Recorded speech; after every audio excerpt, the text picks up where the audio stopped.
पेपरफुटीमुळे नीट 2026 ची परीक्षा रद्द. नीट पेपरफुटी प्रकरण आता सीबीआय चौकशीचे आदेश. पेपरफुटीनंतर मोठा निर्णय.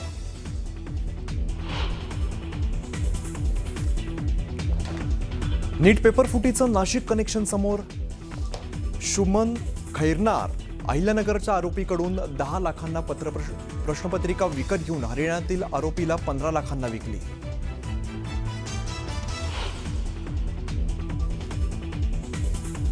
मोदींच्या काटकसरीच्या सल्ल्यावरून विरोधकांचा हल्ला.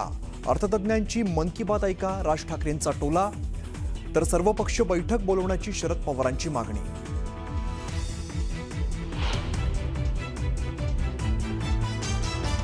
काटकसर करण्याच्या मोदींच्या आवाहनाला सत्ताधाऱ्यांचा प्रतिसाद.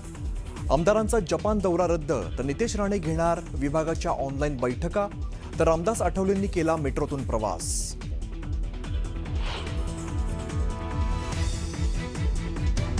नसरापुरात आरोपीला अत्याचार करताना चिमुरड्यांनी पाहिलं. नराधमाने मुलांकडे दगड भिरकवतानाचा व्हिडिओ सीसीटीव्हीत कैद.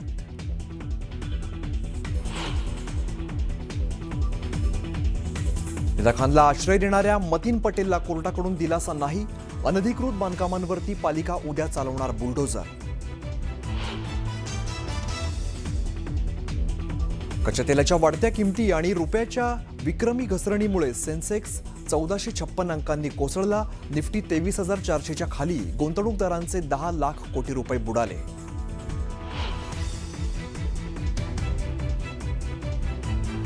आणि आसामच्या मुख्यमंत्रीपदी हिमंता बिस्वा सर्मा विराजमान. शपथविधी सोहळ्याला पंतप्रधान मोदी, अमित शहांसह भाजप प्रणित राज्याचे मुख्यमंत्री होते उपस्थित.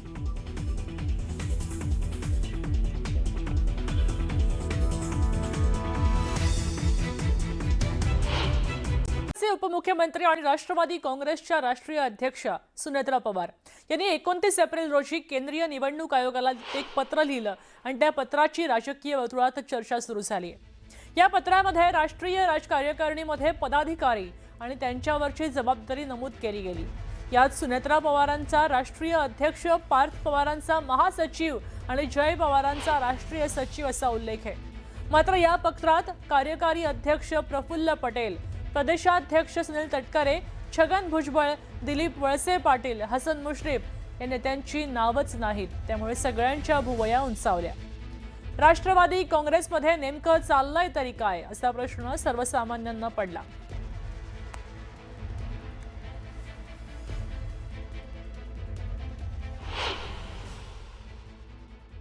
मला ते पाहावं लागेल. आणि असं काही ज्या गोष्टी असेल त्या आम्ही त्या मीडियामध्ये चर्चा करू इच्छित नाही. ज्या गोष्टी पक्षांतर्गत आहेत त्याच्यावर मी चर्चा करणं, कमेंट करणं बरोबर नाही. दरम्यान प्रफुल्ल पटेलांना कार्यकारिणीमध्ये स्थान दिलं गेलं नाही आणि या मुद्द्यावरून चंद्रकांत पाटलांनी मिश्किल टोला लगावलाय. पाहूया. आता सुनेत्रा वहिनींनी पार्थने आणि जयने प्रफुल्ल पटेलांना इन्व्हॉल्व करावं की नाही आणि तटकरेंना इन्व्हॉल्व करावं, दिस इज नॉट माय सब्जेक्ट. मग तुम्ही विचारलंय तर मी आज मॅम तुम्ही विचारलंय तर मी पण विचारून घेतो की बुवा असं कसं तुम्ही एवढ्या सिनियर माणसांना घेतलं नाही असं विचारतो. म्हणजे नॉट माय सब्जेक्ट. हे काय तर हे तुमचं पाप. अजितदादा पवार गेल्यानंतर त्यांचा पक्ष बळकावण्याच्या दृष्टीतून जी पावलं उचलली गेली म्हणून सुनील तटकरे आणि प्रफुल्ल पटेल यांना देवाने शिक्षा दिली आणि त्यांची नावं ही राष्ट्रवादी काँग्रेस पक्षाच्या राष्ट्रीय कार्यकारिणीच्या सूचीमधून वगळण्यात आली. आता राष्ट्रवादी काँग्रेसमध्ये सुप्त संघर्ष सुरू झालाय अशी चर्चा असतानाच सुनेत्रा पवारांनी सोशल मीडियावर या पत्राबाबत एक खुलासा केलाय. राष्ट्रवादी काँग्रेसच्या पदाधिकाऱ्यांच्या यादीतनं कारकुनी चूक आहे आणि ती लवकरच दुरुस्त केली जाईल असं त्यांनी म्हटलंय. तर काँग्रेसच्या यादीमधली कारकुनी चूक आहे आणि ती लवकरच दुरुस्त होईल. पवार तोंड दाबून बुक्क्यांचा मार असा निशाणा साधलाय शरद पवारांच्या राष्ट्रवादीचे अमोल कोल्हे यांनी. पंतप्रधान नरेंद्र मोदींनी जनतेला देशहितासाठी काटकसर करण्याचं आवाहन केलं आणि यालाच अनुसरून कोल्हेंनी एक कविता साकारली आणि मोदी सरकारवर हल्लाबोल केलाय. म्हणजे नोकऱ्यांची कपात, कुणी असेल जात्यात, कुणी असेल सुपात, 12 वर्षांचा मनमानी कारभार आता जनतेने का सोसावा त्याचा भार? आठवा बस हुई महंगाई की मार, अब की बार. देशभक्तीच्या नावाखाली तोंड दाबून बुक्क्यांचा मार, तोंड दाबून बुक्क्यांचा मार. जय शिवराय. तर कच्च्या तेलाच्या वाढत्या किमती आणि रुपयाच्या विक्रमी घसरणीमुळे शेअर बाजारात मोठी पडझड झाली. सेन्सेक्स 1456 अंकांनी घसरलाय, तर निफ्टी मात्र 23,400च्या खाली बंद झाला. अगदी एकाच दिवसात गुंतवणूकदारांचे तब्बल 10.22 लाख कोटी रुपये बुडाले अशी माहिती आहे. कच्च्या तेलाच्या किमती प्रति बॅरल $105च्या पुढे गेल्या आणि रुपया विक्रमी नीचांकी पातळीवर घसरला, त्यामुळे बाजारात जोरदार विक्री झाली. जागतिक बाजारात कच्च्या तेलाचा दर $105 प्रति बॅरलच्या पुढे गेला आणि भारतासारख्या आयात आधारित अर्थव्यवस्थेवर दबाव वाढला. तेलाच्या वाढत्या किमतींमुळे महागाई, आयात खर्च आणि चालू खाते तुटीबाबत गुंतवणूकदारांमध्ये चिंता वाढली. डॉलरच्या तुलनेमध्ये रुपया ऐतिहासिक नीचांकी पातळीवर घसरला आणि परकीय गुंतवणूकदारांचा विश्वास कमी झाला. याचा थेट परिणाम झालाय तो शेअर बाजारावर आणि विक्रीचा दबाव अधिकच वाढला.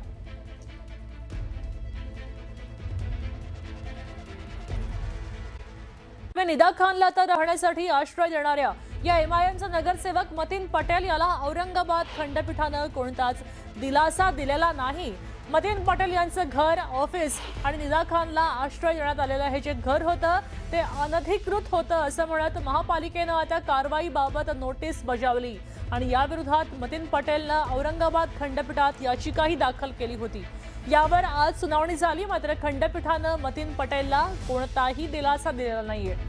त्याचबरोबर कारवाई थांबवण्याबाबत किंवा स्थगिती देणं याबाबत सुद्धा कोणताच आदेश दिलेला नाहीये. त्यामुळे महापालिकेकडनं आता अधिकृत बांधकामावर बुलडोझर चालवण्याची शक्यता आहे.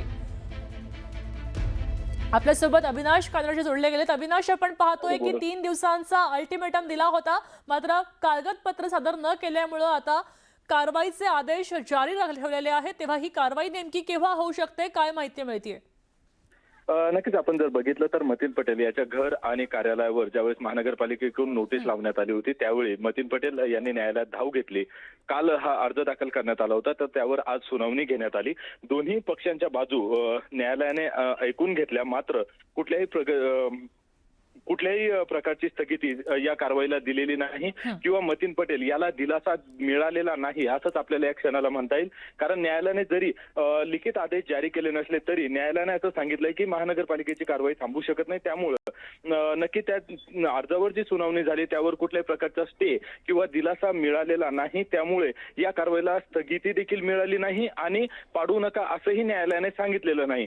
त्यामुळं आता दोन्ही गोष्टी जर विचार केला तर मनपा प्रशासन यावर निर्णय घेईल, पाडायचं किंवा नाही पाडायचं, त्यावर कारवाई होणार की नाही होणार असे प्रश्न उपस्थित केले जात होते. मात्र तुर्तास तरी न्यायालयाच्या आदेशानंतर नक्कीच धन्यवाद. संपूर्ण माहितीसाठी मुद्दा समजलेला आहे. तेव्हा आता कारवाई होणार की नाही हे लवकरच कळेल.